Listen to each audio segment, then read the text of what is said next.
कुर्वन् बद्धेतैवापराधवान्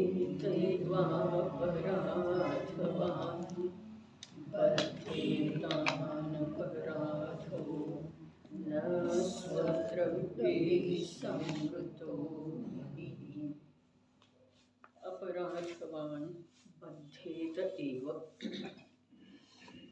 ಶುದ್ಧ ಚಿದ್ರೂಪದ ಅನುಭವದಿಂದ ಯಾವ ಜೀವನು ಭ್ರಷ್ಟನಿದ್ದಾನೆ ಅವನು ಜ್ಞಾನಾವರಣಾದಿ ಕರ್ಮಗಳ ಮುಖಾಂತರ ಬಂಧಿಸಲ್ಪಡುತ್ತಾನೆ.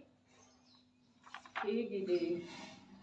ಪರದ್ರವ್ಯಗ್ರಹಂ ಕುರುವನ್. ಪರದ್ರವ್ಯ ಶರೀರ, ಮನ, ವಚನ, ರಾಗಾದಿ ಅಶುದ್ಧ ಪರಿಣಾಮಗಳು, ಅವುಗಳಲ್ಲಿ ಗ್ರಹಂ ಆತ್ಮಬುದ್ಧಿ ರೂಪದ ಸ್ವಾಮಿತ್ವವನ್ನು ಕುರುವನ್ ಮಾಡುತ್ತಾ ಬಂಧಿಸಲ್ಪಡುತ್ತಾನೆ. ಹೇಗಿದೆ ಅಂಥೇಳಿ ಕೇಳಿದರು. ಏನ ಭ್ರಷ್ಟಾದ ನಂತರ ಆ ಜೀವದ ಪರಿಣಾಮ ಜ್ಞಾನಾವರಣಾದಿ ಕರ್ಮಗಳಿಂದ ಬಂಧಿಸಲ್ಪಡಬೇಕಾದ್ರೆ ಅದು ಹೇಗಿದೆ ಅನ್ನುವಂಥ ಪ್ರಶ್ನೆ. ಅದಕ್ಕೇನು ಹೇಳಿದರು? ಪರದ್ರವ್ಯಗ್ರಹಂ ಕುರುವನ್. ಪರದ್ರವ್ಯ ಯಾವ? ಮೊದಲ ಶರೀರ, ಮನಸ್ಸು, ವಚನ, ರಾಗಾದಿ ಅಶುದ್ಧ ಪರಿಣಾಮಗಳು, ಇವೆಲ್ಲ ಏನದವು? ಪರದ್ರವ್ಯದವರು. ರಾಗಾದಿ ಅಶುದ್ಧ ಪರಿಣಾಮ ಅವುಗಳಲ್ಲಿ ಜೀವದ್ದೇ ವ್ಯಾಪ್ತಿ ಇದ್ರೂ ಕೂಡ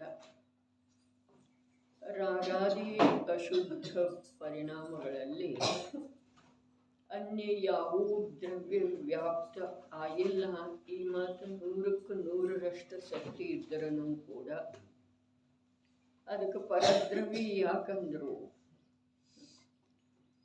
ಅದು ಚೈತನ್ಯದ ಸ್ವಭಾವದಿಂದ ಅರ್ಥಾತ್ ಸ್ವರೂಪದಿಂದ ಬೇರೆ ಇದೆ. ಹಿಂದಿನ ಕಲಶದೊಳಗೆ ಹೇಳಿದ್ರು, ಶುದ್ಧ ಚೈತನ್ಯದ ಸ್ವರೂಪೇನಿದೆ ಅಲ್ಲ, ಅದರಿಂದ ಈ ರಾಗಾದಿ ಪರಿಣಾಮಗಳ ಬೇರೆ ಇದ್ದಾವೆ. ಭಲೆ ಅದರಲ್ಲಿ ಚೈತನ್ಯ ಆತ್ಮನೇ ವ್ಯಾಪಿಸ್ತಾನೆ,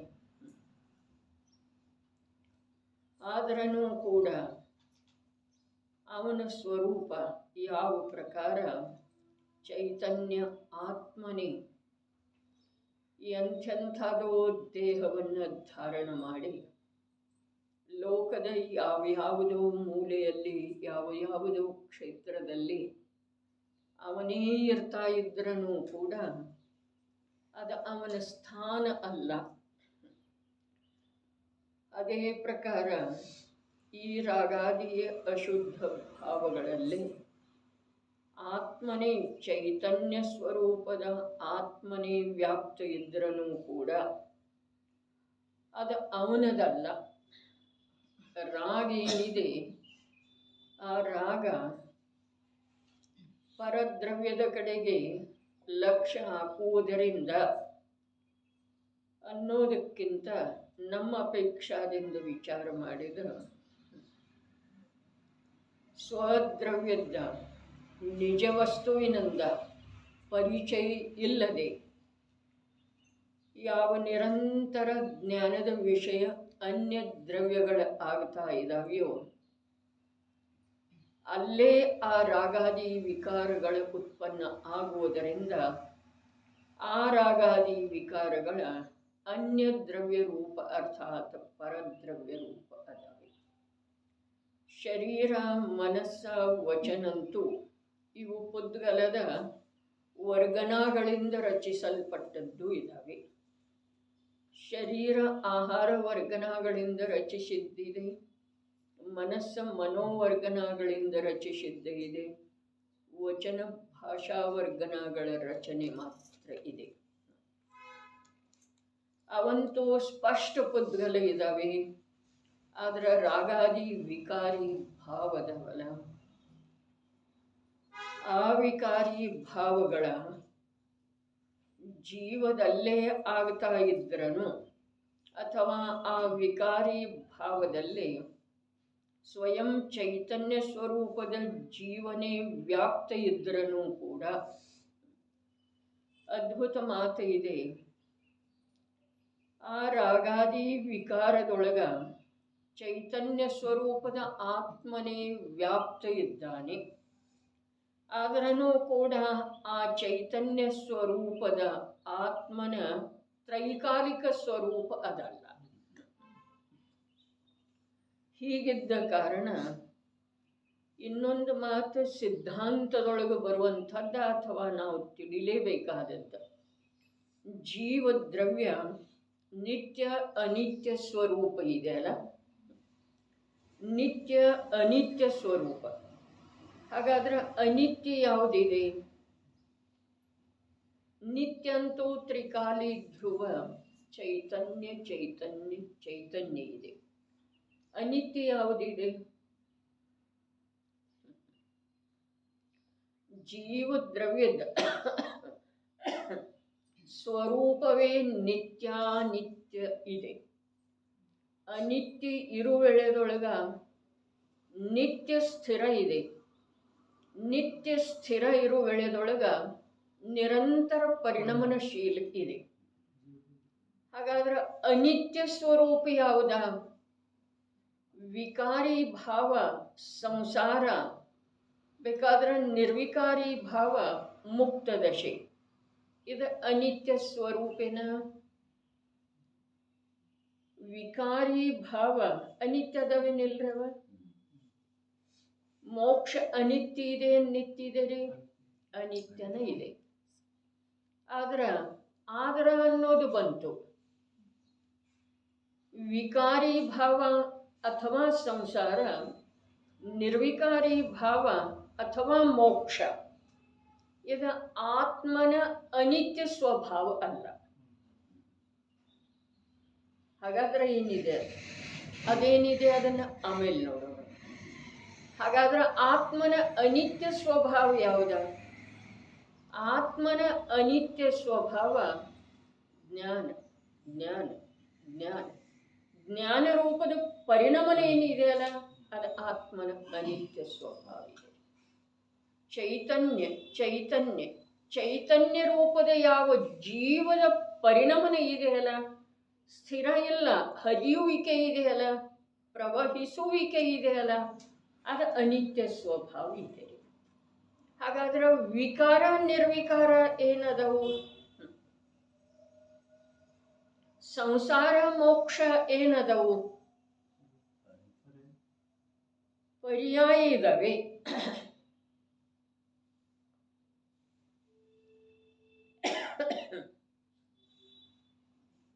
ಸಂಸಾರ, ಮೋಕ್ಷ ಮಾರ್ಗ ಮತ್ತು ಮೋಕ್ಷ ಇವೇನಿದಾವೆ ಜೀವದ ಪರ್ಯಾಯದಲ್ಲಿ ಇರುವಂಥ ಅವಸ್ಥೆ ಇದಾವೆ. ಜೀವದ ಪರ್ಯಾಯ ಚೈತನ್ಯ ಇದೆ ರೀ ಮೂರು ಕಾಲದಲ್ಲೂ. ನೋಡ್ರಿ, ವಸ್ತು ಹೇಗಿರ್ತಿದೆಯೋ ಹಾಗೇ ಅದರದ ಅವಸ್ಥೆ ಇರ್ತಿದೆ ರೀ ಪರ್ಯಾಯ. ವಸ್ತು ಸಂಸಾರ ರೂಪ ಇಲ್ಲ, ಜೀವ ವಸ್ತು ವಿಕಾರ ರೂಪ ಇಲ್ಲ, ಮೋಕ್ಷ ಮಾರ್ಗ ರೂಪ ಇಲ್ಲ, ಮೋಕ್ಷ ರೂಪ ಕೂಡ ಇಲ್ಲ. ಜೀವದ ಪರ್ಯಾಯದೊಳಗೆ ಕಂಡು ಬರುವಂಥ ಅವಸ್ಥಾ ವಿಶೇಷ ಇದ್ದಾವೆ. ಏನ? ಸಂಸಾರ, ಮೋಕ್ಷ ಮಾರ್ಗ ಮತ್ತು ಮೋಕ್ಷ. ಆದರೆ ಜೀವದ ಪರ್ಯಾಯ ಅಲ್ರಿ ಅವ. ಜೀವದ ಪರ್ಯಾಯ ಯಾವ? ಚೈತನ್ಯ, ಜ್ಞಾನದರ್ಶನ, ಜ್ಞಾನದರ್ಶನ, ಜ್ಞಾನದರ್ಶನ. ಯಾವಾಗಲೂ ನಿಗೋಧದಿಂದ ಹಿಡಿದು ಸಿದ್ಧಾವಸ್ಥೆಯವರೆಗೆ, ಸಿದ್ಧ ಆದ ನಂತರ ಅನಂತ ಕಾಲದವರೆಗೆ ಜೀವದ ಪರ್ಯಾಯ ಒಂದು ಚೈತನ್ಯದ ಉಲ್ಲಂಘನೆ ಮಾಡುವುದಿಲ್ಲ. ಜೀವದ ಪರ್ಯಾಯ ಮೋಕ್ಷ ರೂಪ ಆಗುವುದಿಲ್ಲ.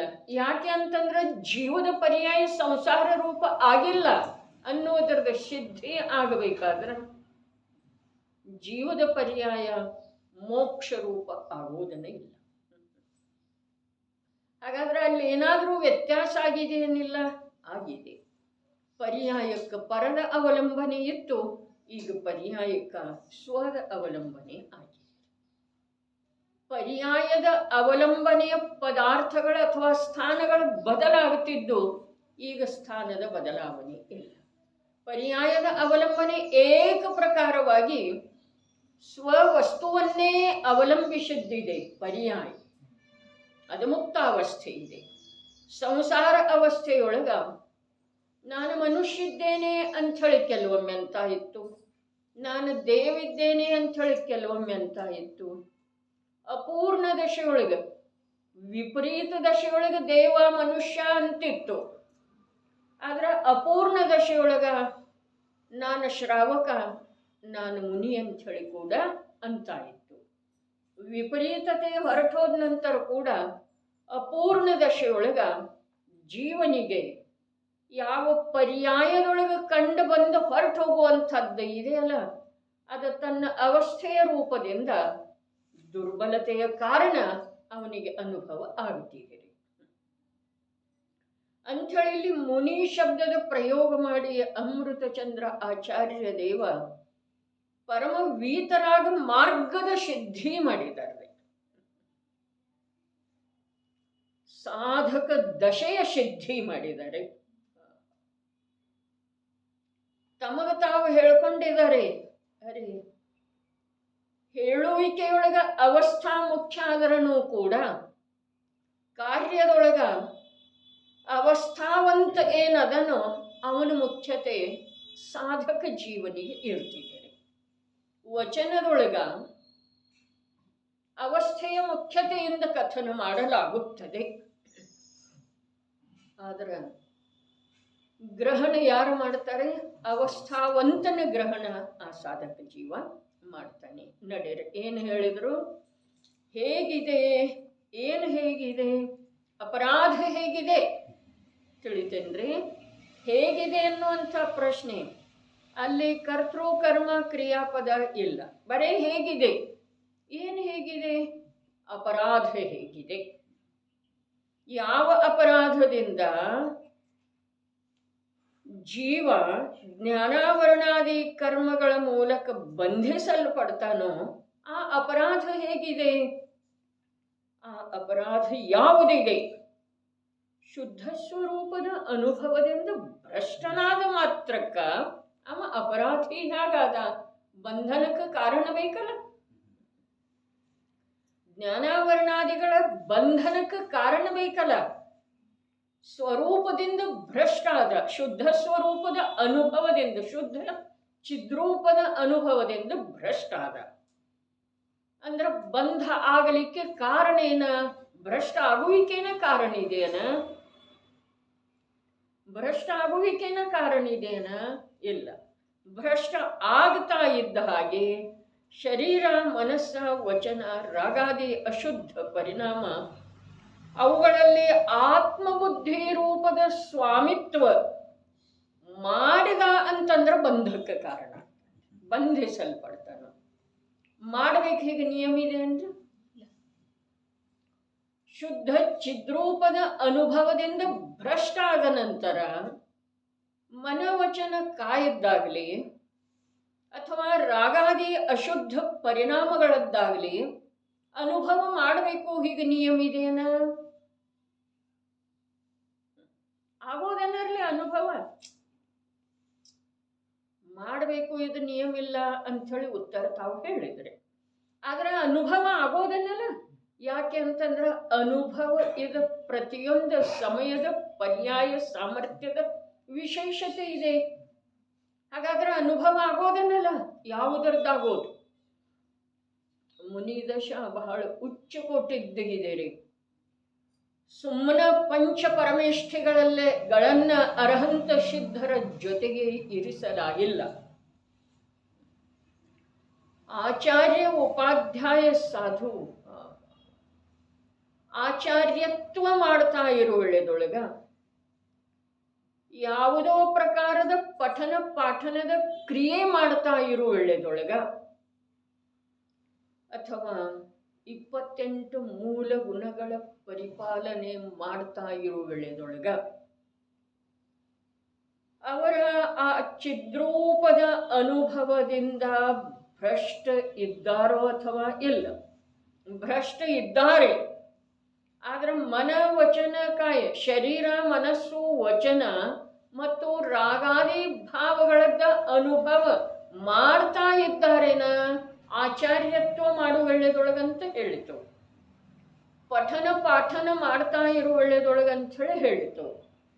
28 ಮೂಲ ಗುಣಗಳಿಗೆ ಸಂಬಂಧಿಸಿದ ವಿಕಲ್ಪ ಬಂದಿರುವಳ್ಳೆದೊಳಗಂತ ಹೇಳಿ ಹೇಳಿತು. ಅಥವಾ ಪಾಲನೆ ಮಾಡ್ತಾ ಇದ್ದಾರೆ. ಸಾಧು 28 ಮೂಲ ಗುಣಗಳ ಅಥವಾ ಪಂಚ ಮಹಾವ್ರತಗಳ ಪಾಲನೆ ಮಾಡ್ತಾ ಇದ್ದಾರೆ. ಆಚಾರ್ಯ ಪ್ರಭು ಆಚಾರ್ಯತ್ವ ಮಾಡ್ತಾ ಇದ್ದಾರೆ. ಏನು ಆಚಾರ್ಯತ್ವ ಮಾಡ್ತಾ ಇದ್ದಾರೆ?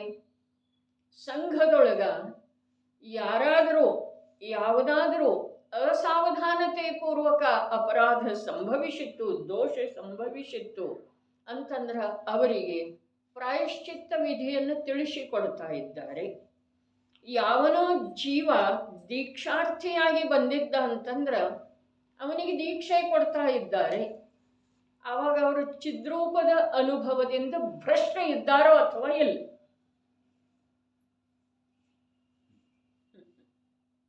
ಭ್ರಷ್ಟ ಇದ್ದಾರೆ. ಆದರೆ ಅವರ ವಚನ, ಶರೀರ, ಮನಸ್ಸು ಅಥವಾ ರಾಗಾದಿ ಭಾವಗಳದ ಅನುಭವ ಮಾಡ್ತಾ ಇದ್ದಾರೇನ?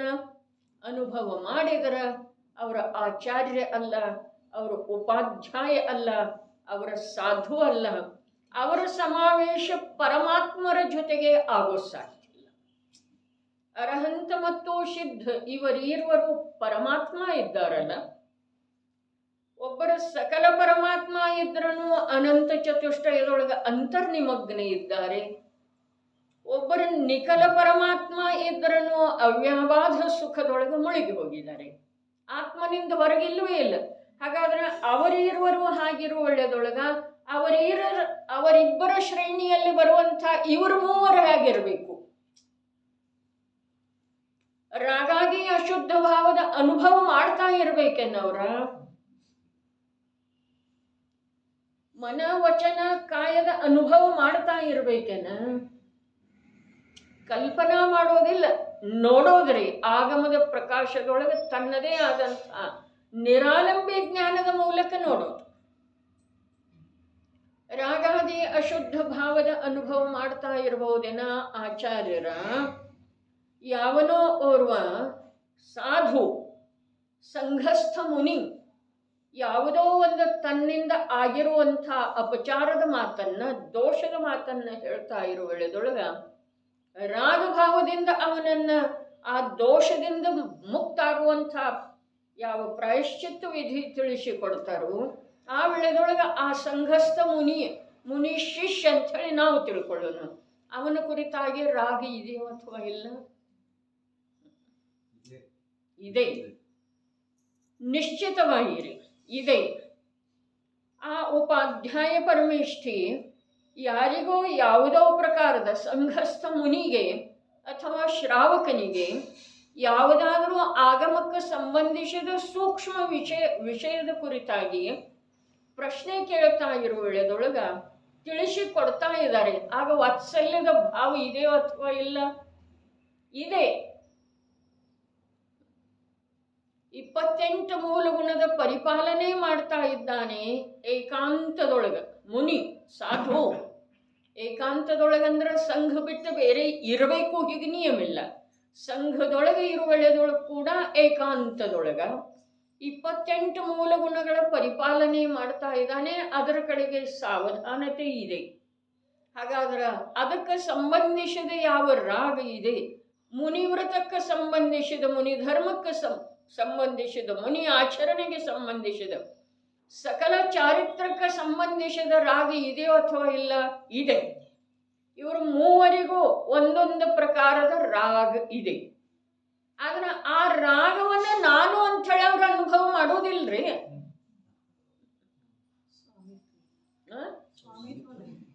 ಸ್ವಾಮಿತ್ವ ಅಂದ್ರೆ ನಾನು ಅರೆ ನಿನ್ನೆ ಅದರೊಳಗನೂ ಬಂದಿತ್ತು. ಯಾವುದ್ರೊಳಗ? ಸಂಪದದೊಳಗ ಸ್ವಾಮಿ ಸಂಬಂಧದ ಬಗ್ಗೆನೂ ಹೇಳಿದರು. ಒಂದು ಮಾತು ವಿಸ್ತಾರಕ್ಕೆ ಹೋಗಲಿಲ್ಲ. ಆದ್ರೆ ಸ್ವಾಮಿ ಸಂಬಂಧ ಅನ್ನೋದ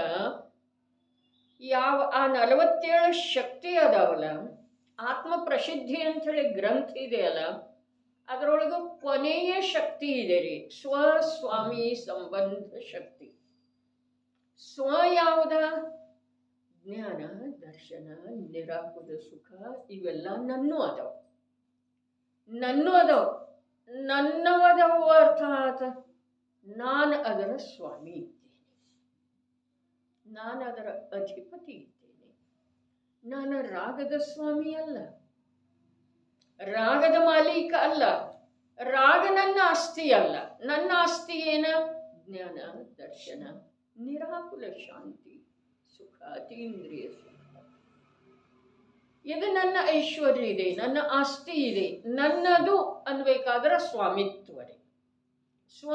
ಸ್ವಾಮಿ ಸಂಬಂಧ ನನ್ನದು, ನಾನಿದರ ಅಧಿಪತಿ. ಓದಿ ನೋಡೋದು ಬಿಡುವಿತ್ತು ಅಂತಂದ್ರೆ, ಓದ್ಬೇಕು ಅನ್ನಿಸ್ತು ಅಂತಂದ್ರೆ ಏನ? ಸ್ವಸ್ವಾಮಿ ಸಂಬಂಧ. ಕೊನೆಯದ್ದು ಇದೆ ರೀ, ಹುಡುಕಾಡೋ ಪ್ರಶ್ನೆನೂ ಇಲ್ಲ. ಸ್ವಾಮಿತ್ವ ಏನಿದೆ ಅಲ್ಲ, ಇದು ಭಯಂಕರವಾದಂಥ ಮಿಥ್ಯಾತ್ವದ ಅಂಶ ಇದೆ ರೀ. ಯಾವುದು ಭಯಾನಕವಾದಂಥ ಸರ್ವ ಪಾಪಗಳಲ್ಲಿ ಮಹಾಪಾಪ, ಸರ್ವ ದೋಷಗಳಲ್ಲಿ ಮಹಾದೋಷ ರೂಪದ ಯಾವ ಮಿಥ್ಯಾತ್ವ ಇದೆಯೋ, ಆ ಮಿಥ್ಯಾತ್ವದ ಒಂದು ಅಂಶ ಇದೆ ರೀ, ಒಂದು ವಿಭಾಗ ಇದೆ. ಏನ? ಸ್ವಾಮಿತ್ವ, ನಂದನ್ನೋದು. ಯಾವುದು ನಂದನ್ನೋದು? ಆಸ್ತಿ, ಮನೆ, ಪರಿವಾರ ಅಲ್ಲ, ಮಿತ್ರ, ಸಮಾಜ ಅಲ್ಲ. ಆದರೆ ಯಾವುದು? ಶುಭರಾಗ, ಧ್ಯಾನದೊಳಗ ಸಹಕರಿಸ್ತಾ ಇರುವಂಥ ದೇಹದ ಅವಸ್ಥಾ ವಿಶೇಷ.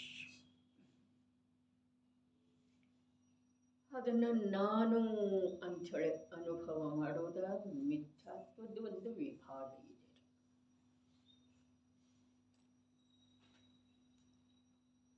ಅದು ಸಮ್ಯಕ್ ದೃಷ್ಟಿಗೆ ಇರೋದನ್ನೇ ಇಲ್ಲ ಅಂಥೇಳಿ ಬಂತು. ಬೇಕಾದ್ರೆ ನಿನ್ನೇನು ಓದಿದ್ದೇ ಇದೆ ಅದನ್ನೇ ಇವತ್ತು ಓದಬಹುದಾಗಿದೆ ಸಂಪದದೊಳಗ. ಯಾಕೆ ಅಂತಂದ್ರೆ ಅದನ್ನು ಓದು ವೇಳೆದೊಳಗ ನಮ್ಮ ಉಪಯೋಗ ಅಲ್ಲಿ ಯಾಕೆ ಇರೋದಿಲ್ಲ ಅಂತ ಗೊತ್ತಿಲ್ಲ. ಓದೋ ವೇಳೆದೊಳಗ ಯಾರಾದರೂ ಓದಲಿ, ಅದನ್ನು ಯಾರು ಓದ್ತಾ ಇದ್ದಾರೆ ಅನ್ನೋದು ಮುಖ್ಯ ಅಲ್ಲ. ಆದರೆ ಅಲ್ಲಿ ವಿಷಯ ಏನು ನಡೆದಿದೆ ಅದರ ಕಡೆಗೆ ನಮ್ದು ಗಮನ ಇರೋದು ಅವಶ್ಯಕ ಇದೆ. ಸಾಮೂಹಿಕ ಸ್ವಾಧ್ಯಾಯ, ಸಾಮೂಹಿಕ ವಾಚನ, ಸಾಮೂಹಿಕ ಪೂಜೆ, ಸಾಮೂಹಿಕ ಭಜನೆ, ಇದು ಯಾವುದರ ಸಲುವಾಗಿ? ತಪ್ಪಾದ್ರೂ ನಡೀತಿದೆ ಅಂಥೇಳಿ ಅಥವಾ ಎಲ್ಲಿ ಉಪಯೋಗ ಬೇಕಾದರೂ ಹೋಗಬಹುದು, ಉಳಿದವರೆಲ್ಲ ಅಂತ ಇರ್ತಾರೋ, ಹೀಗಲ್ಲ. ಆದರೆ ಸಾಮೂಹಿಕ ಪೂಜೆ, ಸಾಮೂಹಿಕ ಸ್ವಾಧ್ಯಾಯ, ಸಾಮೂಹಿಕ ಭಜನೆ, ಇದರದ್ದೆಲ್ಲ ಮರ್ಮ ಇದೆ. ಉಪಯೋಗ ಆ ಕಡೆ ಈ ಕಡೆ ಆಗೋದನ್ನ ಎಲ್ಲ ಅತ್ಯಂತ ಸ್ಥಿರತೆ, ಅತ್ಯಂತ ಸ್ಥಿರತೆ. ಅದು ನಮಗೆ ಗೊತ್ತಿಲ್ಲ. ಈ ವಾಚನ ಏನಿದೆಯಲ್ಲ, ಸಾಮೂಹಿಕ ವಾಚನ, ಲಕ್ಷ್ಯ ಕೊಡಬೇಕಾಗ್ತಿದೆ, ಕೊಡಬೇಕು. ನಿಜವಾಗಿ ತಮ್ಮದ ಲಾಭ ಇದೆ. ಯಾರೇ ಓದಲಿ ವಿಷಯದ ಕಡೆಗೆ ಲಕ್ಷ್ಯ ಕೊಡೋದ, ಗಮನ ಇಡೋದ ಅವಶ್ಯಕ ಇದೆ. ಸ್ವಾಮಿತ್ವ ಅವನಿಗಿರುವುದಿಲ್ಲ. ಯಾವನಿಗಿರುವುದಿಲ್ಲ. ಈಗ ಹೇಳ್ತಾನೆ ಆಚಾರ್ಯ ಉಪಾಧ್ಯಾಯ ಸಾಧು, ಸಂಪದದೊಳಗೆ ಬಂದದ್ದು ಸಮ್ಯಕ್ ದೃಷ್ಟಿಯ ಮಾತು. ಸಮ್ಯಕ್ ದೃಷ್ಟಿಗೆ ಸ್ವಾಮಿತ್ವ ಇರುವುದಿಲ್ಲ. ಮತ್ತು ಇವರಿಗೆ ಹಾಗಿರುವುದ್ರಿ? ಹಾಗಾದ್ರೆ ಜ್ಞಾನಾವರಣೀಯ ಮೊದಲಾದ ಕರ್ಮಗಳು ಬಂದ ಅವರಿಗೆ ಆಗುತ್ತಿದೆಯೇನ? ಯಾರ ಆಚಾರ್ಯ ಉಪಾಧ್ಯಾಯ ಸಾಧು ಪಂಚ ಪರಮೇಷ್ಠಿಯ ಸಮಶ್ರೇಣಿ, ಅರ್ಹಂತ ಸಿದ್ಧರ ಸಮಶ್ರೇಣಿಯೊಳಗದರೋ ಅವರಿಗೆ ಜ್ಞಾನಾವರಣಾದಿ ಕರ್ಮಗಳು ಬಂದ ಆಗುತ್ತಿದೆ. ಅರೆ ಆಗ್ತಿದೆ ಅಂಥೇಳಿ ಅವ್ರು ಹೇಳ್ತಾ ಇದ್ದಾರಲ್ಲ. ದ್ರವ್ಯಾನುಯೋಗ ಬೇರೆ ಇದೆ, ದ್ರವ್ಯಾನುಯೋಗ ಬೇರೆ ಇದೆ. ಮತ್ತೆ ಸಮಯಸಾರ ದ್ರವ್ಯಾನುಯೋಗ ಇದೆ, ಚರಣಾನುಯೋಗ ಇದೆ, ಕರ್ಣಾನುಯೋಗ. ಹಾಗಾದ್ರೆ ಇಲ್ಲಿ ನಾವು ತಿಳಿಬೇಕಾದದ್ದ ಬಂಧ ಆಗೋದನೇ ಇಲ್ಲ ಅಂತ ಹೇಳೋ ಅಥವಾ ಬಂಧ ಆಗುತ್ತಿದೆ ಅಂಥೇಳಿ. ಇದು ಮೋಕ್ಷ ಅಧಿಕಾರ ಇದೆ, ತಿಳಿತೇನ್ರಿ? ಅಧಿಕಾರ ಯಾವುದಿದೆ? ಮೋಕ್ಷ ಅಧಿಕಾರ ಇದೆ. ಹಾಗಾದ್ರೆ ಎಷ್ಟು ಅಲ್ಪ ಕೂಡ ಚಿದ್ರೂಪದ ಅನುಭವದಿಂದ ಭ್ರಷ್ಟತೆ ಇದೆಯಲ್ಲ, ಅಲ್ಲಿ ಆ ಅಲ್ಪ ಪ್ರಮಾಣದಿಂದ ಬಂಧ ಆಗುವುದು. ಅನುಭವರಾಗದ್ದೇ ಇದೇನಿಲ್ಲ, ರಾಗ ಇದೆ. ಇದನ್ನು ಮೊದಲು ಹೇಳಿದೆವ್ರೆ, ಸಿದ್ಧ ಮಾಡಿದೆವು. ರಾಗ ಇದೆ. ಆ ಮುನಿ ಶಿಷ್ಯ ಯಾವ ಒಂದು ದೋಷದಿಂದ ಬಿಡುಗಡೆ ಹೊಂದುವ ಸಲುವಾಗಿ ಅತ್ಯಂತ ವಿನಯದಿಂದ ಕೇಳಿಕೊಳ್ತಾ ಇದ್ದಾನೆ. ಅವನನ್ನು ನೋಡಿ ಆಚಾರ್ಯ ಪ್ರಭುವಿಗೆ ರಾಗದ ಉತ್ಪತ್ತಿ ಆಗಿದ್ದೇನೆ ಅಂಥೇಳನ ಅದಕ್ಕೆ ಪ್ರಾಯಶ್ಚಿತ್ತ ವಿಧಿಯನ್ನು ತಿಳಿಸಿಕೊಡ್ತಾ ಇದ್ದಾರೆ.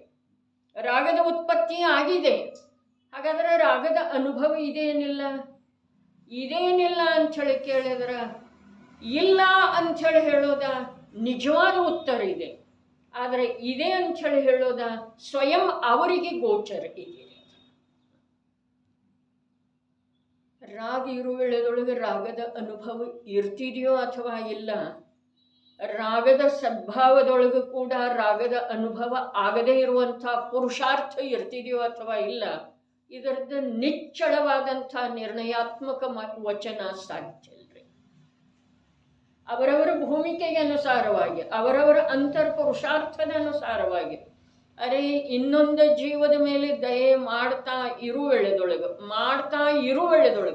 ಮಾಡ್ತಾ ಇದ್ದ ಹಾಗೆ ಕಾಣಿಸ್ತಾ ಇರುವ ಮಾತಲ್ಲ, ಮಾಡ್ತಾ ಇರುವ ವೇಳೆದೊಳಗೆ ಇನ್ನೊಂದು ಜೀವದ ಮೇಲೆ ದಯೆ ಮಾಡ್ತಾ ಇರುವ ವೇಳೆದೊಳಗೆ, ಈರ್ಯಾಪಥ ಸಮಿತಿಯಿಂದ ಗಮನ ಮಾಡ್ತಾ ಇರುವ ವೇಳೆದೊಳಗೆ, ಭಾಷಾ ಸಮಿತಿ ಪೂರ್ವಕ ಉಪದೇಶ ಹೇಳ್ತಾ ಇರುವ ವೇಳೆದೊಳಗೆ ಅವರಿಗೆ ಆ ಭಾಷಾ ಸಮಿತಿ, ಈರ್ಯಾಪಥ ಸಮಿತಿ ಅಥವಾ ಆಚಾರ್ಯತ್ವ ಪ್ರಾಯಶ್ಚಿತ್ತ ವಿಧಿಯಿಂದ ಆ ಮುನಿ ಶಿಷ್ಯನನ್ನ ನಿರ್ದೋಷ ಮಾರ್ಗದ ಕಡೆಗೆ ಸಾಗುವುದರಲ್ಲಿ ಯಾವ ಸಹಕಾರ ಮಾಡ್ತಾ ಇದ್ದಾರೋ ಅಲ್ಲಿ ರಾಗ ಇದೆ. ಆದ್ರೆ ಆ ರಾಗ ಆಯಾ ಜೀವದ ಪುರುಷಾರ್ಥದ ಅನುಸಾರ ಆ ರಾಗದೊಳಗ ಜೀವ ಇಲ್ರಿ, ಆ ರಾಗದೊಳಗ ಬಲ ಇಲ್ರಿ. 3 ಕಷಾಯಿ ಚೌಕಡಿ ಹೊರಟು ಹೋಗಿದ್ರೂ ಕೂಡ ಅವರಲ್ಲಿ ತರತಮತೆ ಇದೆ. ರಾಗ ಮಾಡುವ ಸಮಯದೊಳಗೆ ಒಬ್ಬನೇ ಜೀವ, ಆಚಾರ್ಯ ಪದದೊಳಗೆ ನಿಂತಿರುವಂಥ ಓರ್ವ ಸಾಧಕ ಜೀವ, ಆ ಎದುರಿಗಿನ ಜೀವದ ಮೇಲೆ ಯಾವ ಕಾರಣದಿಂದ ರಾಗ ಮಾಡ್ತಾ ಇದ್ದಾನೋ ಅದೇ ಜೀವ ಮತ್ತೊಂದು ಸಲ ಅಂಥದೇ ದೋಷಗ್ರಸ್ತ ಮುನಿಯ ಆ ಪ್ರಾಯಶ್ಚಿತ್ತ ವಿಧಿಯನ್ನು ತಿಳಿಸಿಕೊಡುವ ವೇಳೆದೊಳಗೆ ಆ ಪ್ರಕಾರದನ ರಾಗ ಇರ್ತಿದೆ, ಅಷ್ಟು ಉಚ್ಚನ ರಾಗ ಇರ್ತಿದೆ. ಹೀಗೆ ಇಲ್ಲ. ಅರೆ ಪರಿಣಾಮ ಸಮಯದ ನೋಡ್ರಿ, ಗುಣಸ್ಥಾನದ ಆರೋಹಣೆ ಮಾಡುವ ವೇಳೆದೊಳಗ ಒಂದೇ ಸಮಯದೊಳಗ ಇಬ್ಬರು ಸಾಧಕರ 8ನೇ ಗುಣಸ್ಥಾನ ಅಪೂರ್ವಕರಣ ಗುಣಸ್ಥಾನದ ಆರೋಹಣೆ ಮಾಡ್ತಾ ಇದ್ದಾರೆ. ಆದ್ರ ಪರಿಣಾಮದೊಳಗ ಸಾಮ್ಯತೆ ಇರುವಲ್ಲಿ ಕೂಡ ಅಸಾಮ್ಯತೆ ಇದೆ. ಇದು ಸೂಕ್ಷ್ಮ ವಿಷಯವನ್ನ ಜೀವ ತನ್ನ ಜ್ಞಾನದಿಂದನೇ ತಿಳ್ಕೊಳ್ಳೋ ಸಾಧ್ಯ ಇದೆ. ಅನ್ಯಥಾ ಇದನ್ನು ತಿಳಿಸಿಕೊಡುವಂತಹ ಸಾಮರ್ಥ್ಯ ಯಾವ ಮಹಾಪುರುಷನ ವಚನದೊಳಗೆ ಇಲ್ಲ. ತಾನೇ ತಿಳ್ಕೊಳ್ಳೋದಿದೆ, ತನ್ನ ಮೇಲಿಂದ ಲೆಕ್ಕ ಹಾಕೋದಿದೆ. ದಿನನಿತ್ಯವೂ ಪುತ್ರನಿಗೆ ಊಟ ಉಣಬಡಿಸುವ ವೇಳೆದೊಳಗ ಮಾತೆಯ ಮಮತ್ವ ಏಕ ಪ್ರಕಾರದ್ದೇ ಇರ್ತಿದೆ ಏನ್ರಿ? ನಿರಂತರ ಪುತ್ರನ ರಕ್ಷಣೆ ಮಾಡ್ತಾ ಇರುವಂತಹ ಛಾಯಾಸದೃಶ ಪಿತನ ಭಾವ, ಅಧಿಕಾರ ಅಥವಾ ಪಿತೃತ್ವದ ಭಾವ ಏಕ ಪ್ರಕಾರ ಇರ್ತಿದೆ? ಇರೋದನ್ನೇ ಇಲ್ಲ. ಇದು ಪರದ ಅವಲಂಬನೆ ಮಾಡಿರುವಂತಹ ಜೀವದ ಮಾತಲ್ಲ. ಯಾಕೆ ಅಂದ್ರೆ ಪರದ ಕಾರಣದಿಂದ ಪರಿಣಾಮದೊಳಗೆ ತರತಮತೆ ಆಗುವುದಿಲ್ಲ. ಪರಿಣಾಮದೊಳಗೆ ತರತಮತೆ ಸ್ವಯಂ ಜೀವದ ಪರ್ಯಾಯದ ಯೋಗ್ಯತೆಯಿಂದ ಮಿಥ್ಯಾತ್ವ ದಶೆಯಲ್ಲಿ ಆಗುತ್ತಿದೆ. ಮತ್ತು ಸಾಧಕ ದಶೆಯಲ್ಲಿ ಪರಿಣಾಮದೊಳಗೆ ತರತಮತೆ ಪುರುಷಾರ್ಥದ ಅನುಸಾರ ಆಗ್ತಾ ಇರ್ತಿದೆ. ಆದ್ರ ಪರಿಣಾಮದೊಳಗೆ ಏಕತೆ ಇರೋದನೇ ಇಲ್ಲ. ಇದು ವಾಸ್ತವಿಕತೆ ಇದೆ. ತರತಮತೆ ಇದ್ರೂ ಕೂಡ ಇವತ್ತು ಇರುವಂಥ ಯಾವ ಸ್ವಭಾವದ ಕುರಿತಾಗಿ ಪುರುಷಾರ್ಥ ಇದೆಯೋ ಅದ ಆಚಾರ್ಯ ಭಗವಂತರಿಗೆ ಮತ್ತೆ 4 ದಿವಸ ಕಳೆದ ನಂತರ ಅಂಥದೇ ಪ್ರಾಯಶ್ಚಿತ್ತ ವಿಧಿಯನ್ನ ಇನ್ನೋರ್ವ ಮುನಿ ಶಿಷ್ಯನಿಗೆ ಹೇಳುವೆಳೆದೊಳಗ ಅಷ್ಟ ರಾಗ ಇರಲಿಕ್ಕಿಲ್ಲ, ಇರೋದು ಸಾಧ್ಯ ಇಲ್ಲ. ಯಾಕೆ ಅಂತಂದ್ರೆ ಸಾಧನೆಯ ಮಾರ್ಗದೊಳಗ ನಿರಂತರ ಮುಂದುವರಿತಾ ಇರ್ತಾರೆ. ಅವರ ಒಮ್ಮೆ ಹಿಂದೆ ಬರ್ತಾರೆ, ಒಮ್ಮೆ ಮುಂದೆ ಹೋಗ್ತಾರೆ ಅನ್ನೋ ಮಾತು ಇಲ್ಲ. ತಿಳಿತಾ ಇದೆಯೇನ? ಒಮ್ಮೆ ಅಲ್ಲೇ ನಿಲ್ತಾರೆ, ಒಮ್ಮೆ ಹಿಂದೆ ಬರ್ತಾರೆ ಅನ್ನೋ ಮಾತಿಲ್ಲ. ಮುಂದುವರಿತಾ ಇರೋ ವೇಳೆದೊಳಗೆ, ನಿರಂತರ ಮುಂದುವರಿತಾ ಇರೋ ವೇಳೆದೊಳಗೆ ಒಮ್ಮೆ ಗತಿಯೊಳಗೆ ಶೀಘ್ರತೆ ಇದೆ, ಒಮ್ಮೆ ಸ್ವಲ್ಪ ಮಂದತೆ ಬರೋದು ಸಂಭಾವನೆ ಇದೆ. ಇಲ್ಲ. ಒಂದೇ ಗುಣಸ್ಥಾನವನ್ನ ಇಬ್ಬರು ಸಾಧಕರ ಒಂದೇ ಸಮಯಕ್ಕ ಒಂದೇ ಗುಣಸ್ಥಾನದ ಆರೋಹಣೆ ಮಾಡ್ತಾ ಇದ್ರೂ ಕೂಡ ಪರಿಣಾಮದೊಳಗೆ ಸಾಮ್ಯತೆ ಇಲ್ಲ. ಅರೆ, ವಸ್ತು ಸ್ವರೂಪನ ಇಷ್ಟು ಸುಂದರ ಇದೆ, ಇಷ್ಟು ಸ್ವತಂತ್ರ ಇದೆ, ಇಷ್ಟು ಪೃಥಕ್ ಇದೆ, ಪೃಥಕತೆಯನ್ನು ತಿಳಿಸಿಕೊಡುವಂಥದ್ದಿದೆ, ಪೃಥಕತೆ ತಿಳಿದು ಬರುವಂಥದ್ದು ಇದೆ. ಸಿದ್ಧರ ಸಮಾನ ಇರುವೆಳೆದೊಳಗೆ ಕೂಡ ಒಬ್ಬ ಸಿದ್ಧನಿಂದ ಇನ್ನೊಬ್ಬ ಸಿದ್ಧನಲ್ಲಿ ವ್ಯತ್ಯಾಸ ಇದೆ. ಅನುಭೂತಿಯ ಅಪೇಕ್ಷಾದಿಂದ ಸಿದ್ಧ ಸಮಾನ ಇರಬಹುದು, ಅವಗಾಹನದ ಅಪೇಕ್ಷಾದಿಂದ, ಕಾಲದ ಅಪೇಕ್ಷಾದಿಂದ ಅಸಮಾನತೆ ಇದೆಯೋ ಅಥವಾ ಇಲ್ಲರಿ? ಇದೆ. ಹಾಗಾದ್ರೆ ಅಲ್ಲಿ ಕೂಡ ಇದೆ ಅಂದ ಮೇಲೆ ಇಲ್ಲಿ ಸಾಧಕ ದಶೆಯೊಳಗ, ಮಿಥ್ಯಾತ್ವ ದಶೆಯೊಳಗ ಯಾವುದೇ ರೀತಿಯಿಂದ ಸಾಮ್ಯತೆ ಇಲ್ಲ. ಅಲ್ಲಿ ನೋಡ್ರಿ, ಸ್ಥಾನ ಅಥವಾ ಅವಗಾಹನದ ಮಾತು ಹೇಳಿತು, ಕಾಲ ಮತ್ತು ಅವಗಾಹನದ. ಇಲ್ಲಂತೂ ಪರಿಣಾಮದನ ಎಷ್ಟು ವಿಶೇಷತೆ ಇದೆ. ಮಿಥ್ಯಾದೃಷ್ಟಿ ಜೀವ ಅದೇ ಭಾವನಾ ಅಧಿಕಾರದೊಳಗೆ ಬರ್ತಿದೆ. ಯಾರೂ ಯಾರವರ ಇಲ್ಲ, ಅನ್ಯತ್ವ ಭಾವನೆ.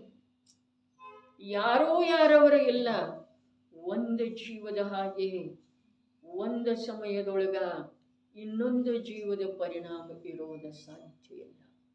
ಈ ವಸ್ತು ಸ್ವಾತಂತ್ರ್ಯವನ್ನ, ಈ ವಸ್ತುವಿನ ಪರನಿರಪೇಕ್ಷತೆಯನ್ನ ಒಂದು ವೇಳೆ ನಿಜವಾಗಿ ಲಕ್ಷ್ಯದೊಳಗೆ ತೆಗೆದುಕೊಂಡ ಅಂತಂದ್ರ ಅನ್ಯದ ಜೊತೆಗಿನ ಅನ್ಯತ್ವದ ಸಿದ್ಧಿಯಾಗಿ ಜೀವದ ಬಹಳಷ್ಟು ದುಃಖ ಕಮ್ಮಿ ಆಗ್ತದೆ. ನಮ್ಮದು ಅನ್ಯದ ಜೊತೆಗೆ ಅನ್ಯತ್ವ ವರ್ತಿಸ್ತಾ ಇದೆ, ಏಕತ್ವರಿ ಅತ್ಯಂತ ದುಃಖದ ಮಾತು ಇದೆ. ಜೀವನಿಗೆ ಇಷ್ಟೆಲ್ಲ ಓದುವ ವೇಳೆದೊಳಗೂ ಕೂಡ, ಪ್ರತ್ಯಕ್ಷ ತಿಳಿಯುವ ವೇಳೆದೊಳಗೂ ಕೂಡ ತಿಳಿತಾ ಇದೆ ರೀ. ತಿಳಿತಾ ಇಲ್ಲ ಮತ್ತು ಸುಮ್ಮನೆ ತಿಳಿತಾ ಇದೆ ಅಂತೇವೆ, ಹೀಗೇನಿಲ್ಲ.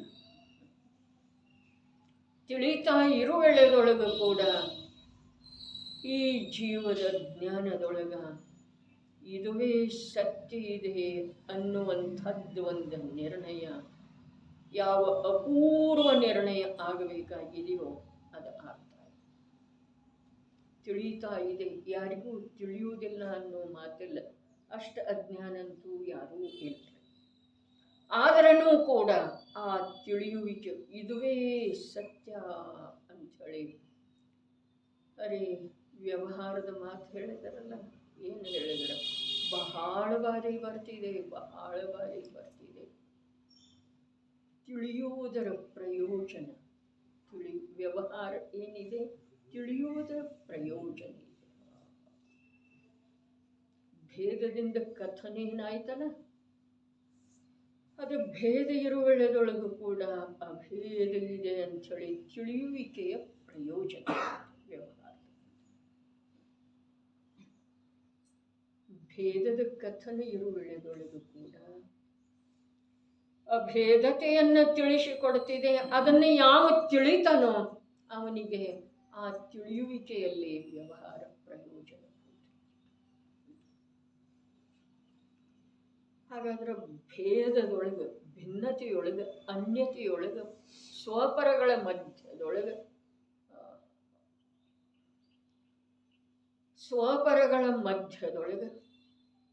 ಏಕತೆ ಇಲ್ಲ ಅನ್ನೋದ ನಮ್ಮ ಜ್ಞಾನ ಇಲ್ಲವೇ ಇಲ್ಲ, ಏಕತೆ ಇಲ್ಲವೇ ಇಲ್ಲ ಅಂಥೇಳಿ ನಂಬಿದೇನ. ಅಂಥ ಒಂದು ನಂಬುಗೆ ಎಂಥದ್ದ ಅಪೂರ್ವ ಅಂಥೇಳಿ ಹೇಳ್ತಾರೆ. ಅಪೂರ್ವ, ಈ ಮೊದಲೆಂದೂ ಆಗಿಲ್ಲ. ಅರೆ ಅನ್ಯದ ಜೊತೆಗೆ, ಪರದ್ರವ್ಯದ ಜೊತೆಗೆ ನನ್ನ ಏಕತ್ವ ಇಲ್ಲ ಅನ್ನೋದ ಬಹಳಷ್ಟು ದೃಢ ಮಾಡೇನ ದಿಗಂಬರ ದೀಕ್ಷೆ ಧಾರಣ ಮಾಡಿರ್ತಾರೆ ಈ ಜೀವ. ಆದ್ರೆ ಅಪೂರ್ವ ವಿಶ್ವಾಸ ಅಂಥೇಳಿ ಹೇಳ್ತಾ ಇದ್ದೆ. ಈ ಮೊದಲೆಂದೂ ಆಗಿಲ್ಲ. ಅರೆ ವಿಶ್ವಾಸ ಅಂತೂ ಅನಂತವಾರಿ ಆಗಿದೆ. ಆದ್ರೆ ಆ ವಿಶ್ವಾಸ ಎಂಥದ್ದ ಕಾಲಾಂತರದಿಂದ ಬಿಟ್ಟು ಹೋಗುವಂಥದ್ದು. 9ನೇ ಗ್ರೈವೇಯಕಕ್ಕೆ ಹೋದ ನಂತರ ಒಂದು ಸ್ವಲ್ಪ ವಿಚಾರ, ಸಣ್ಣ ಮಾತು. ಯಾವ ಪಂಚ ಮಹಾವ್ರತದ ಅಂಗೀಕಾರ ಮಾಡಿ ಅನೇಕ ವರ್ಷಗಳವರೆಗೆ ಅತ್ಯಂತ ದೃಢತೆಯಿಂದ ನಿರತಿಚಾರ ರೂಪವಾಗಿ ಪರಿಪಾಲನೆ ಮಾಡಿದಲ್ಲ, ಆ ದ್ರವ್ಯಲಿಂಗಿ ಮುನಿ ಯಾವಾಗ 9ನೇ ಗ್ರೈವೇಯಕಕ್ಕೆ ಹೋದ, ಆ ವೇಳೆದೊಳಗ ಅದೇ ಪ್ರಕಾರದ ಭೋಗದ ನಿರಪೇಕ್ಷ ಭಾವಾಗಲಿ, ಅನ್ಯದ ಮೇಲೆ ದಯೆಯ ಭಾವಾಗಲಿ ಇತ್ತೇನ್ರಿ? ಇರ್ತಿದೆಯೇನ? ಇಲ್ಲಿ ಭೋಗದ ತ್ಯಾಗ ಮಾಡಿ ಹೋಗಿದ್ದಲ್ಲ ದ್ರವ್ಯಲಿಂಗಿ ಮುನಿ ಆದವಾಗ. ಹೇಗೆ ತ್ಯಾಗ ಮಾಡಿದ್ದ? ಸರ್ವಥಾ ತ್ಯಾಗ ಮಾಡಿರ್ತಾರೆ. ಸುಮ್ಮನೆ ಅಲ್ಲ, ಮನುಷ್ಯನೊಳಗೆ ಇತ್ತು ಮತ್ತು ಬಾಹ್ಯದಲ್ಲಿ ಬಿಟ್ಟು ಕೊಟ್ಟಿದ್ದ, ಹೀಗಲ್ಲ. ಹೇಳಿದ್ರಲ್ಲ ದ್ರವ್ಯಲಿಂಗಿ ಮುನಿಯ ಸ್ವರೂಪ. ಕುದಿಯುತ್ತಿರುವಂಥ ನೀರನ್ನ ಶರೀರದ ಮೇಲೆ ಹಾಕೋದು ಮುನಿಗೆ.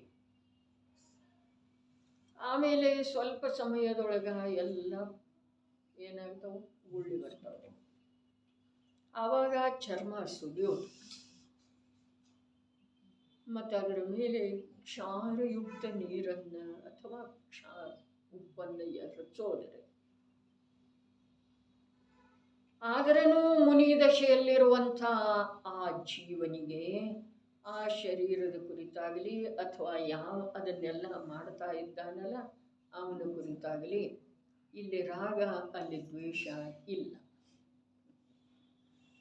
ಆದರೆ ಅಸಂಖ್ಯ ವರ್ಷ ಅನ್ರಿ, ಅನೇಕ ವರ್ಷ ಅನ್ರಿ, ಲಕ್ಷಾವಧಿ ವರ್ಷ ರೀ, 1 ಕೋಟಿ ಪೂರ್ವ ರೀ, 8 ವರ್ಷ ಕಡಿಮೆ. ಅಷ್ಟು ಅಂಥ ಸಾಧನೆ ಮಾಡಿ ಒಂದು ಕ್ಷಣದೊಳಗೆ ಆಯು ಪೂರ್ಣ ಆದಮೇಲೆ 9ನೇ ಗ್ರೈವೇಯಕಕ್ಕೆ ಹೋದ.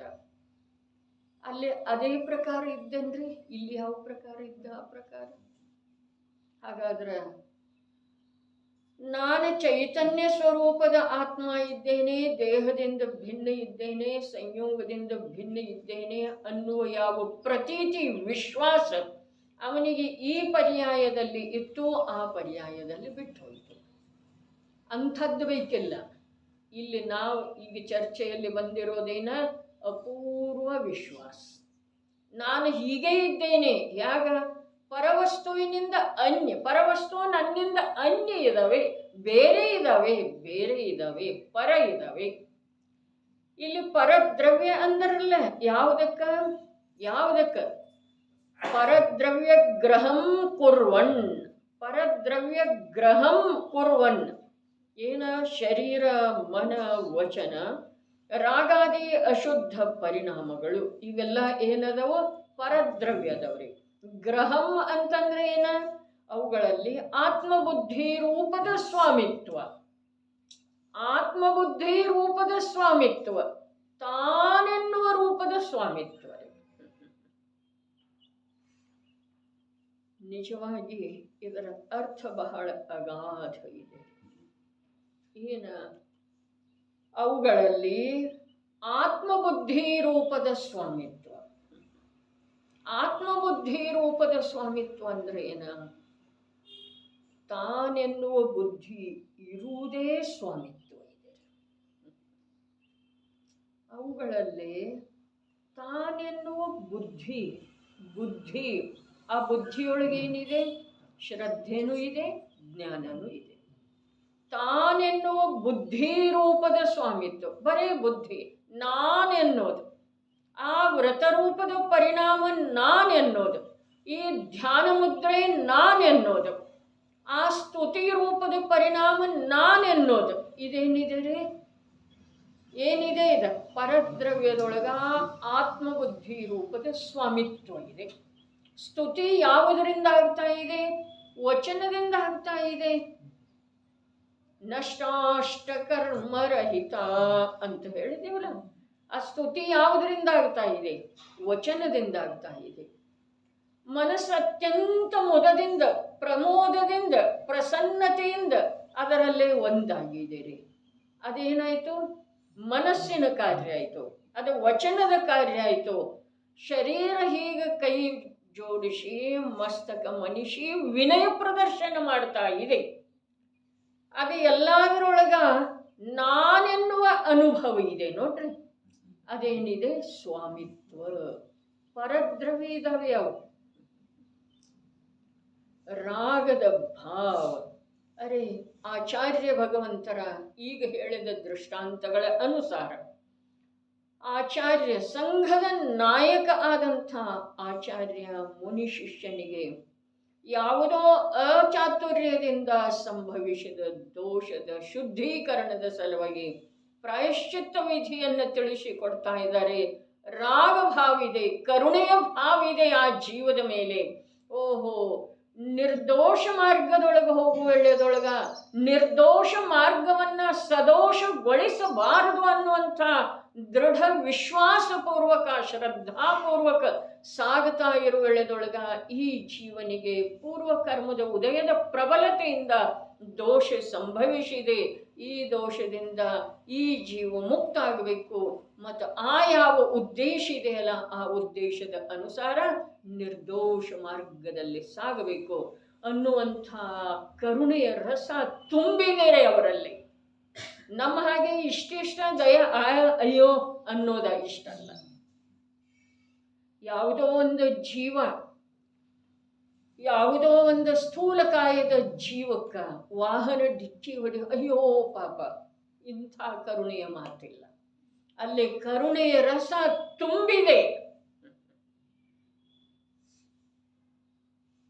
ಯಾವುದರ ಸಲುವಾಗಿ? ಜೀವನ್ ನಿರ್ದೋಷ ಮಾರ್ಗದಲ್ಲಿ ಆಸ್ಥೆಯುಳ್ಳವಿದ್ದಾನೆ. ತಿಳಿತಾ ಇದೆಯಲ್ಲ ಭಾವ? ಈ ಜೀವ ಇಂಥ ಕಿರಿ ವಯಸ್ಸಿನೊಳಗ ದೀಕ್ಷಾ ಧಾರಣ ಮಾಡಿ ಸಂಸಾರದ ಸುಖದಿಂದ ವಿಮುಖಾಗಿ ಬಂದಿದ್ದಾನೆ. ಈ ಜೀವದ ಉದ್ದೇಶ ಹೇತು ಏನಿದೆ ಅದು ಸಾರ್ಥಕ ಆಗಬೇಕು. ನಿರ್ದೋಷ ಮಾರ್ಗದ ಮೇಲೆ ಈ ಜೀವ ಸಾಗಬೇಕು ಅಂಥೇಳಿ ಹೇಳಿದ್ರಲ್ಲ. ತಮ್ಮ ಅವಸ್ಥೆಯ ಕರುಣಿಸಿ ನಮಗೆ ಬೇಗನೆ ಕಳುಹಿಸಿ ಮೋಕ್ಷದ ಮನೆಗೆ. ಗುರು ಎಂಥವ್ರು ಇರ್ತಾರೋ ಅಂಥ ಕರುಣಾಮಯಿ ಇರ್ತಾರ್ರಿ. ಕರುಣಾಮಯಿ ಎಂಥ ಕರುಣೆ! ಈ ಮಾರ್ಗದ ಅಭಿರುಚಿಯಿಂದ ಯಾವ ಜೀವ ಅವರ ಸಾನ್ನಿಧ್ಯಕ್ಕೆ ಬಂದ ಸಮರ್ಪಿತ ಆಗ್ತಾನೋ ಅವನನ್ನು ಮೋಕ್ಷದವರೆಗೆ ತಲುಪುವಂತೆ ಅವರ ತಯಾರು ಮಾಡ್ತಾರೆ. ಅಂಥದ್ರೊಳಗೆ ಆ ಕರುಣೆಯ ರಸ ಉಕ್ಕಿ ಹರಿತಾ ಇರ್ತಿದೆಯಲ್ಲ, ಅಲ್ಲಿ ಸ್ವಾಮಿತ್ವ ಇದೇನಿಲ್ಲ. ಯಾರು ಹೇಳವ್ರಿ?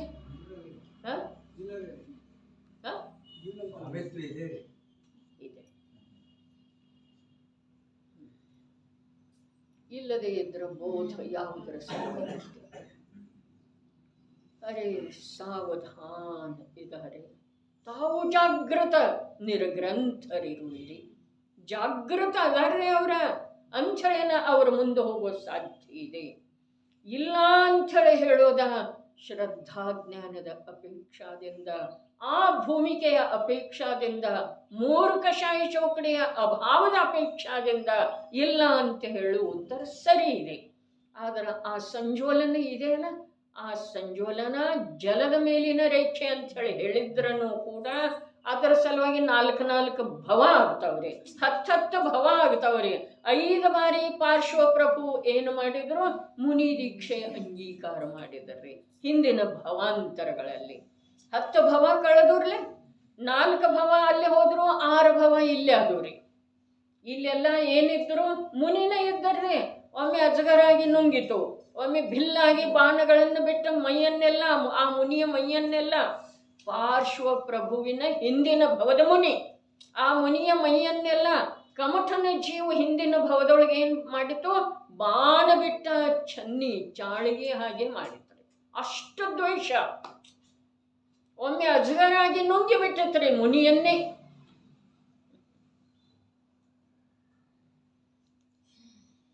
ಬಂಧು ಇಲ್ಲದಿದ್ರ ಆ ರಾಗದೊಳಗ, ಮುನಿ ದಶೆಯೊಳಗ ಸರ್ವಜ್ಞ ಪ್ರಣೀತ ವೀತರಾಗ ಮಾರ್ಗದೊಳಗ ರಾಗ ಇಲ್ಲದೆ ಹೋದರೆ ಅವರಿಗೆ ಮತ್ತೆ ಆ ಪ್ರಕಾರದ ಭವಧಾರಣ ಮಾಡುವ ಪ್ರಶ್ನೆ ಯಾಕೆ? ವಿಚಾರ ಮಾಡಿ. ಇದೇ ಅದು ಇದೆ ಅಂಥೇಳಿ ಹೇಳೋದು ಸಮ್ಯಕ್ ಜ್ಞಾನ ರೀ.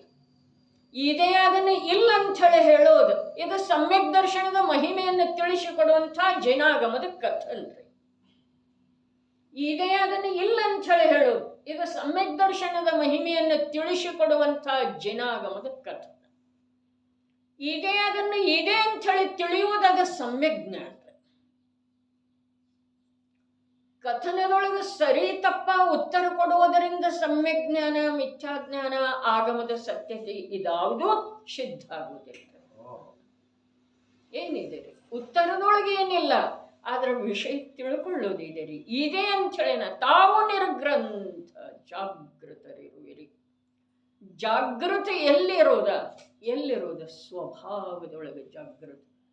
ರಾಗದೊಳಗೆ ಮೈ ಮರೆಯೋದಿಲ್ರಿ.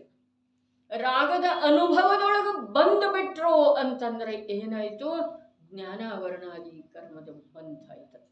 ಏನು ಕರ್ಮದ ಬಂಧ ಆಯ್ತು?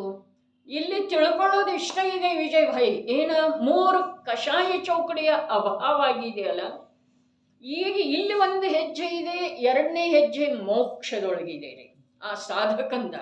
ಅಂಥ ವೇಳೆದೊಳಗ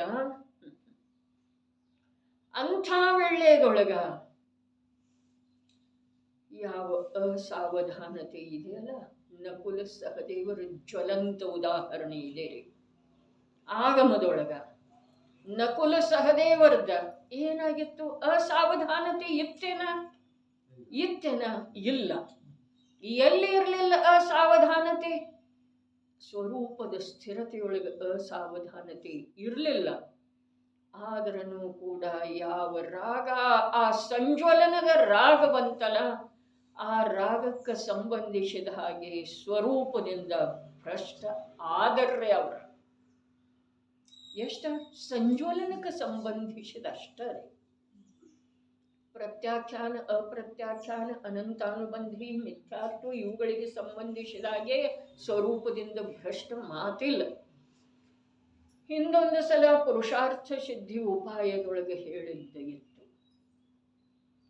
ತತ್ವಜ್ಞಾನ ಬಹಳಷ್ಟು ಇದೆ, ಆದ್ರೆ ಆತ್ಮನ ಅನುಭೂತಿ ಆಗದಿದ್ರ ಅದು ನಿಜವಾಗಿ ಎಂಥದ್ದಿದೆ ಅಂತಂದ್ರ ನಿಂದಾಯೋಗ್ಯ ಇದೆ, ತುಚ್ಛ ಇದೆ ರೀ. ಏನಿದೆ ಇದೆ. ಇನ್ನು ಶ್ರಾವಕ ಧರ್ಮದ ಬಹಳಷ್ಟು ಅಭ್ಯಾಸ ಪಾರಂಗತ ಮುನಿಯ ಹಾಗೇನ ಪ್ರೋಷಧಾದಿಗಳ ಸಮಯದಲ್ಲಿ ಇದ್ದಾನೆ. ಆದ್ರೂ ಗೃಹಸ್ಥ ಅವಸ್ಥೆ ಇದನ್ನಲ್ಲ, ಗೃಹಸ್ಥ ಅವಸ್ಥೆಯಲ್ಲಿ ಅದನ್ನಲ್ಲ, ಅದು ನಿಜವಾಗಿ ಅವನದ ಅಪರಾಧ ಇದೆ.